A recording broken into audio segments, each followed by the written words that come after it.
Já se sentiu aprisionado em conversas onde, por mais que explicasse, argumentasse, defendesse seu ponto, a sensação final era de derrota? Aquele nó na garganta, a impressão de que cada palavra dita apenas o afastava mais da sua própria força? Talvez você conviva com pessoas que falam alto, interrompem, ironizam, dominam ambientes com uma arrogância disfarçada de confiança. E talvez no fundo, você tenha acreditado que ficar calado era um sinal de fraqueza, que não se defender era render-se, que não reagir era perder. Mas e se eu dissesse que tudo isso é uma ilusão?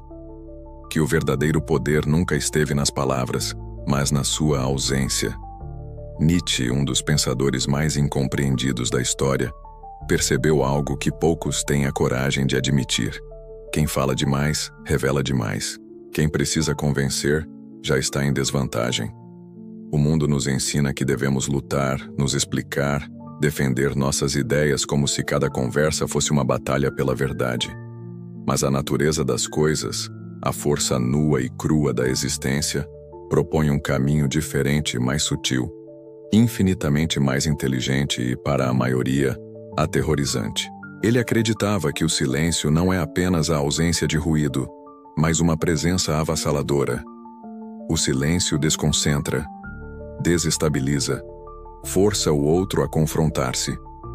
Este vídeo é para você que se sente constantemente ignorado, apagado, invalidado. Para você que sai das conversas com a sensação de que ninguém realmente ouviu o que você quis dizer. Para você que está cansado de ser o alvo fácil, o bonzinho, aquele que tenta manter a paz enquanto outros se aproveitam da sua calma. Talvez você tenha confundido seu silêncio com submissão. Mas hoje eu vou te mostrar que o silêncio pode ser a sua arma mais poderosa. E que a verdadeira vitória não vem de vencer um argumento, mas de nunca precisar entrar em um. Prepare-se para enxergar o silêncio sob uma nova luz. Não como a ausência de resposta, mas como a resposta definitiva. Vamos mergulhar nas ideias que abalam a compreensão comum sobre poder e descobrir como dominar qualquer situação sem dizer uma única palavra. Por que sentimos essa necessidade premente de responder, de rebater, de corrigir, de provar que estamos certos? Porque, no fundo, fomos condicionados a acreditar que a verdade precisa ser defendida com unhas e dentes. Que se permanecermos calados, estamos permitindo que os outros vençam. Mas Nietzsche via isso como um sintoma da nossa fraqueza mais profunda, o medo de parecer fraco. E por trás desse medo, espreita o ego. Um ego frágil que não suporta ser questionado, que confunde divergência com ataque e que transforma qualquer conversa em um campo de batalha. Ele dizia que a maioria das pessoas não busca a verdade quando discute. Busca poder. Busca reafirmar suas crenças não porque são sólidas, mas porque se forem abaladas, tudo desmorona. A argumentação, nesse sentido, não é uma ferramenta de sabedoria, é uma armadura defensiva, um grito desesperado do ego para manter o controle da narrativa. E o que isso significa? Que no momento em que você se sente compelido a justificar-se, a provar seu ponto, você já entrou no jogo deles e perdeu. Porque a simples necessidade de justificar sua posição demonstra que você ainda está preso ao desejo de ser aceito, validado, compreendido. Nietzsche chamava isso de moralidade de rebanho. O comportamento daqueles que vivem sob as expectativas alheias, que desejam ser vistos como bons, corretos, justos. Mas essa busca por aprovação é exatamente o que te mantém fraco. A verdadeira força, segundo ele, reside não em convencer os outros, mas em não precisar fazê-lo. Está em sustentar sua visão mesmo diante do riso, da crítica, da rejeição. Está em ser incompreendido e permanecer inabalável. O que ele nos propõe é um tipo de poder que não se mede em vitórias verbais, mas em maestria interna. Um poder que advém da capacidade de permanecer calmo, enquanto todos ao redor perdem o controle. Um poder que cresce quando você para de reagir. Se você realmente quer vencer, precisa entender isso. O jogo da discussão é um teatro, e o primeiro a se levantar para atuar já perdeu. Nietzsche sabia que a mente reativa é uma mente subjugada. A mente que observa, essa sim, é a perigosa, porque está acima da necessidade de provar qualquer coisa. Mas então, se não devemos reagir, como podemos exercer poder sobre os outros? Se as palavras nos traem, como fazemos os outros sentirem nossa força sem dizer uma única frase? Nietzsche tinha uma resposta para isso. E ela reside no ideal do Übermensch, o ser que transcende as limitações da moralidade comum e domina o mundo através do autocontrole absoluto. Na próxima parte, vamos explorar essa figura e entender como ela encarna o uso estratégico do silêncio como uma arma de domínio. Você está pronto para este nível? Porque daqui para frente, o silêncio começa a falar. Nietzsche não escreveu para os fracos.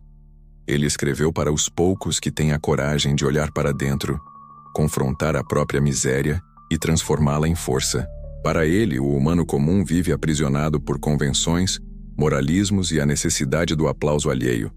Mas existe outro tipo de ser, raro, perigoso, livre, o Übermensch, ou super-homem. Ele não vive reagindo ao mundo. Ele molda o mundo à sua imagem. E a parte mais impressionante, ele frequentemente faz isso em completo silêncio. O Übermensch não precisa vencer debates. Não se engaja em jogos emocionais baratos.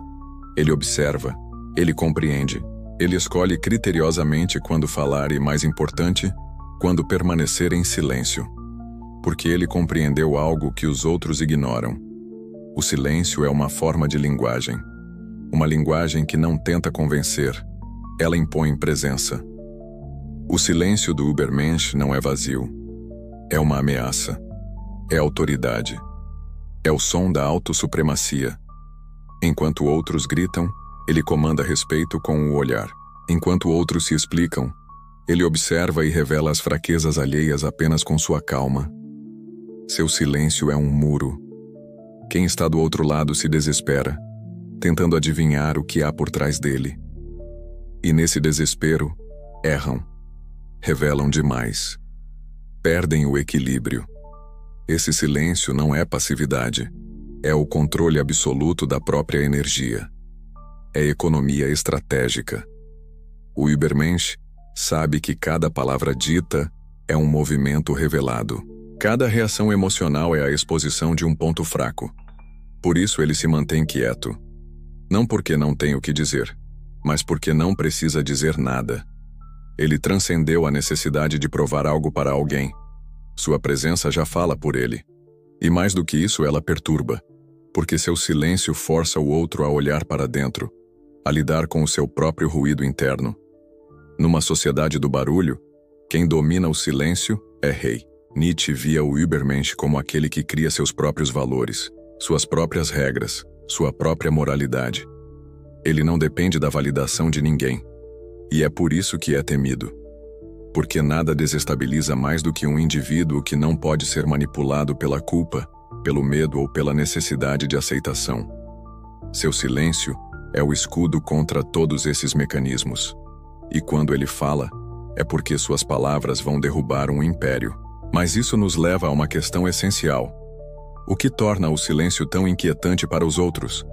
Por que tantas pessoas se sentem ameaçadas quando alguém simplesmente escolhe não reagir? O que acontece dentro da mente humana quando a confrontação esperada é substituída por uma ausência avassaladora? A resposta reside na psicologia, e é exatamente isso que vamos explorar na próxima parte. Porque para entender o poder do silêncio, precisamos primeiro entender o caos que ele gera na mente alheia. E acredite, é muito mais profundo do que parece. O silêncio não é apenas a ausência de som, é um espelho. E o que ele reflete para muitos é insuportável. Quando você escolhe não reagir, você não está apenas silenciando a si mesmo.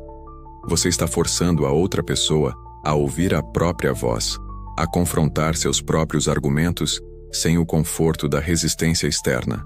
E isso desestabiliza, porque a maioria das pessoas não fala para se expressar.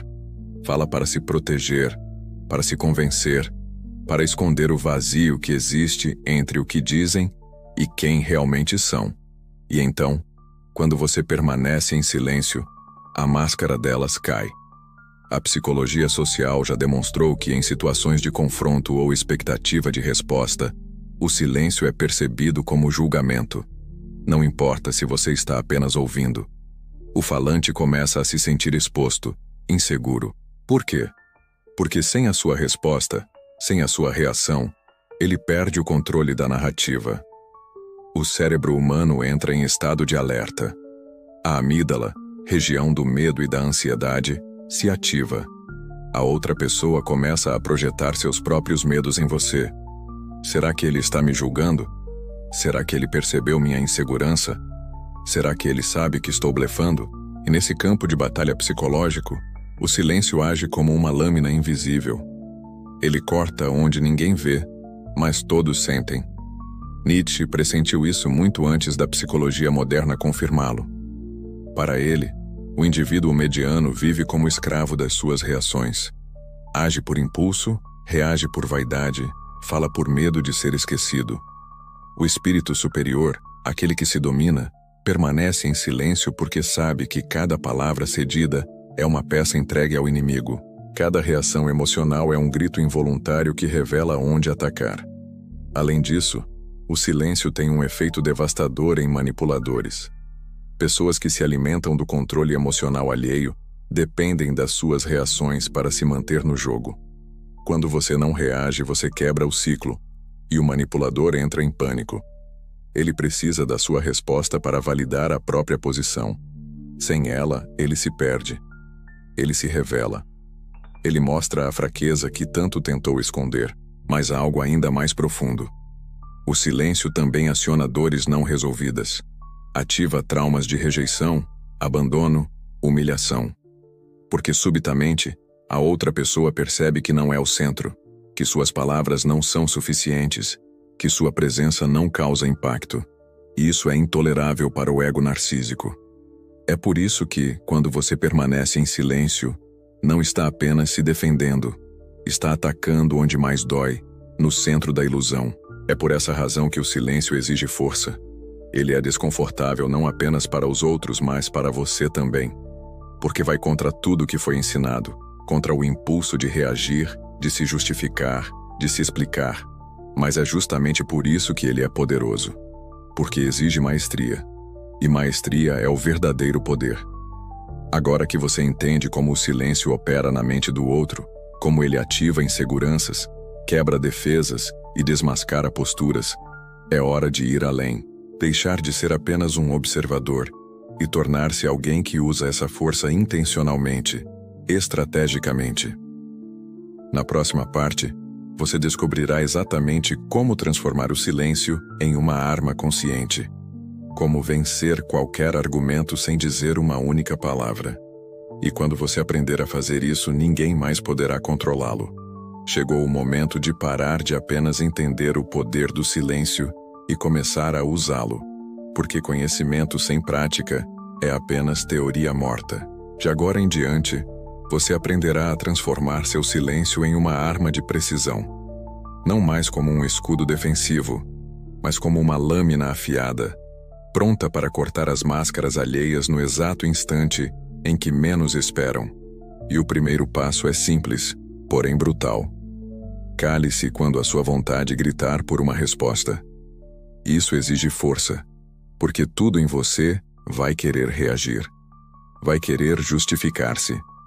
Vai querer provar que está certo. Mas esse desejo é veneno. Cada vez que você cede a ele, revela que ainda está sob o controle alheio, que ainda se importa com o que pensam, que ainda está jogando o jogo deles. O verdadeiro silêncio nasce apenas quando você mata essa necessidade. Quando você entende que não deve nada a ninguém, que a verdade não precisa ser dita para existir. A segunda arma do silêncio é a observação.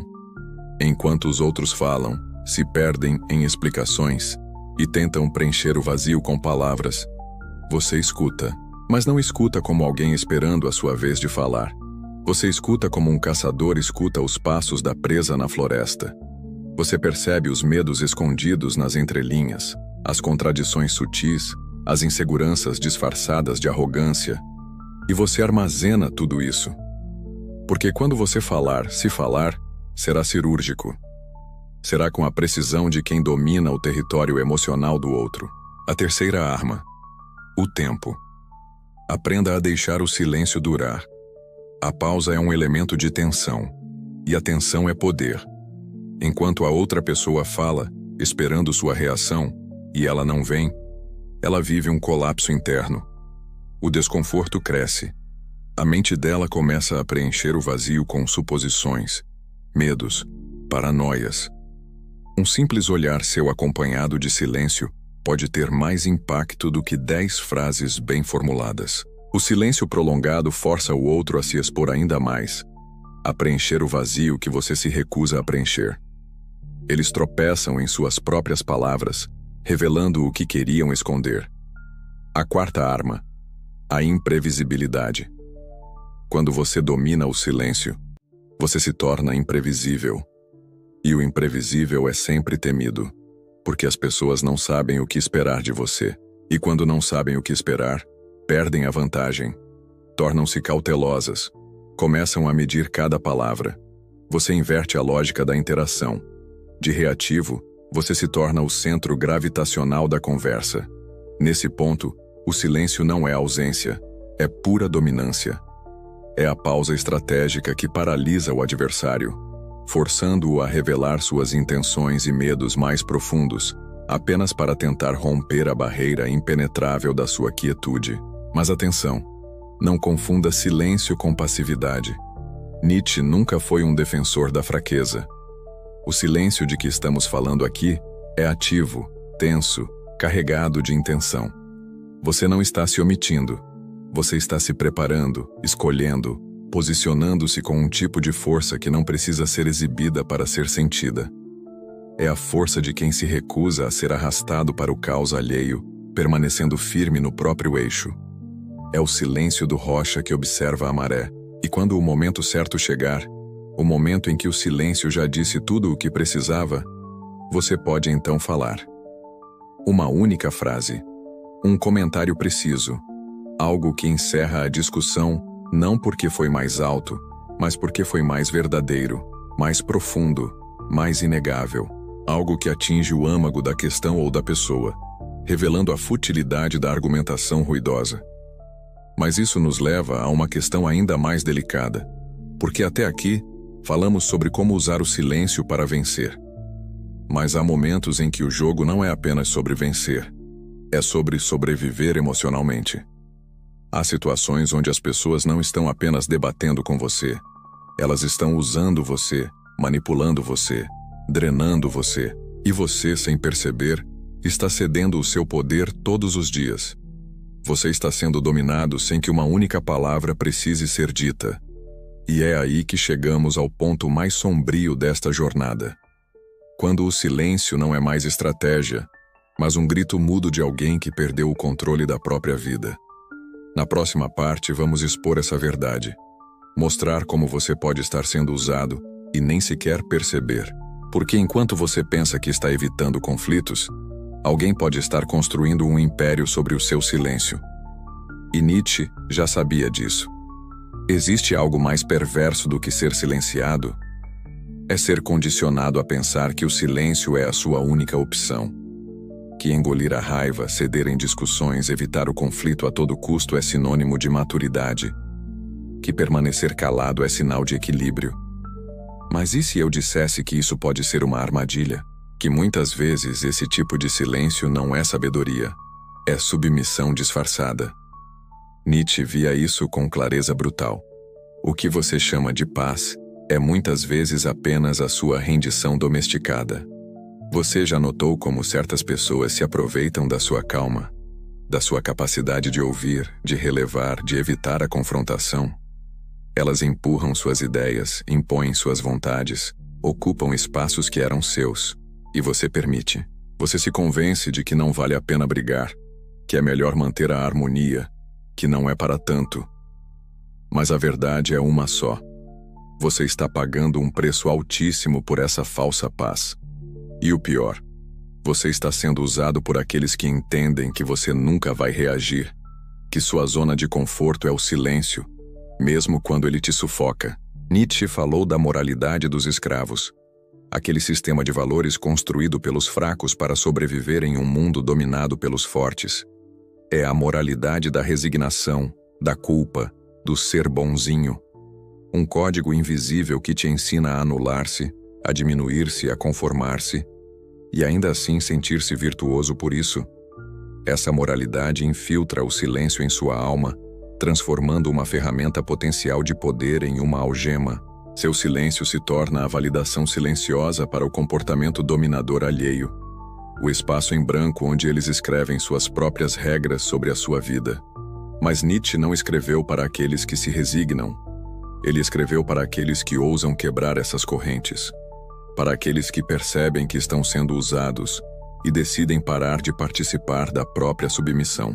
Quando você aceita esse tipo de silêncio, aquele que te engole por dentro, que corrói sua autoestima, que apaga sua presença, você está cedendo seu poder sem perceber. Você está sendo moldado pelas expectativas alheias. Você já não é você mesmo. Você é o que os outros precisam que você seja para se sentirem seguros em seu domínio. E isso é o oposto do que Nietzsche chamava de vontade de potência, porque a verdadeira vontade de potência não é gritar. Não é dominar os outros. É dominar a si mesmo. É retomar o controle da sua própria narrativa. É ser silente não porque tem medo, mas porque não deve satisfações a ninguém. Este silêncio de submissão precisa morrer, e em seu lugar deve nascer o silêncio da presença. Aquele que não se curva, que não se humilha, que não pede desculpas por existir. Aquele que se mantém de pé em meio ao caos e sem dizer uma palavra, muda o curso da situação apenas pela força da sua existência inabalável. Este é o silêncio que Nietzsche respeitaria. O silêncio do indivíduo que se tornou mestre de si. Mas como atingir esse nível? Como sair da posição de manipulado para a de mestre da sua própria presença? Como matar a moralidade de rebanho dentro de você e renascer como alguém que impõe autoridade mesmo calado? A resposta reside na figura mais poderosa da filosofia nietzschiana, o Übermensch. Já falamos dele. Agora, é hora de entender como se tornar um. Na próxima e última parte, você descobrirá o que é preciso para encarnar esse novo tipo de ser humano. Porque o mundo não precisa de mais faladores. Precisa daqueles que dominam o silêncio e reinam com ele. Chegamos ao ponto final. E agora preciso que você compreenda uma coisa com toda a clareza possível. O silêncio não é ausência. Não é vazio. Não é um espaço entre frases. O verdadeiro silêncio é pura presença. É maestria. É o sinal de que você não está mais reagindo ao mundo. Você está moldando-o com sua mera existência. Nietzsche nunca escreveu para aqueles que se contentam em sobreviver. Ele escreveu para aqueles que querem transcender, para aqueles que estão dispostos a arrancar as máscaras que a sociedade impôs, mesmo que doa. O silêncio do Übermensch não é o silêncio do oprimido, nem do covarde. É o silêncio do guerreiro que já venceu antes mesmo da batalha começar. É a quietude daquele que não precisa mais provar nada a ninguém, porque ele sabe quem é. E mais importante, ele sabe o que merece. Ele não se define pelo que o mundo diz, mas pela potência que emana de seu ser mais profundo, uma potência que o silêncio amplifica. Este silêncio é a recusa em negociar a própria alma por aceitação barata. É a declaração de independência do julgamento alheio. Agora, olhe para a sua vida. Quantas vezes você se calou por medo? Por culpa? Por não querer perturbar? Quantas vezes você permitiu que outros decidissem por você, falassem por você, pisoteassem sua verdade? Basta. Nietzsche diria que viver assim é uma ofensa à própria existência. Que aceitar esse tipo de silêncio é trair a si mesmo. A partir de hoje, seu silêncio precisa mudar de tom. Precisa deixar de ser uma fuga e tornar-se um grito invisível de autoridade. Uma barreira intransponível. Uma afirmação de quem você é mesmo que ninguém entenda. Porque quem você é não precisa ser compreendido. Precisa ser vivido. E isso exige coragem. O tipo de coragem que confronta o vazio e encontra nele não o medo, mas a liberdade de construir a si mesmo. O tipo de coragem que suporta a inquietude alheia diante da sua quietude. Você tem essa coragem? Então declare-a. Abaixo nos comentários escreva: eu escolho o silêncio que comanda respeito. Não apenas para que eu saiba que você chegou até aqui, mas para que você possa afirmar publicamente essa escolha, esse compromisso consigo mesmo, com a sua própria potência.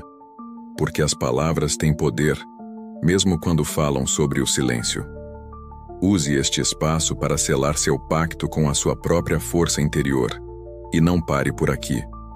O próximo vídeo é essencial. Ele expandirá o que você aprendeu aqui e levará sua mente ainda mais longe, explorando as sombras que o silêncio revela e como dançar com elas. Assista, não por mim, mas porque você merece ir além. Você merece ser o mestre da sua própria existência silenciosa e profunda.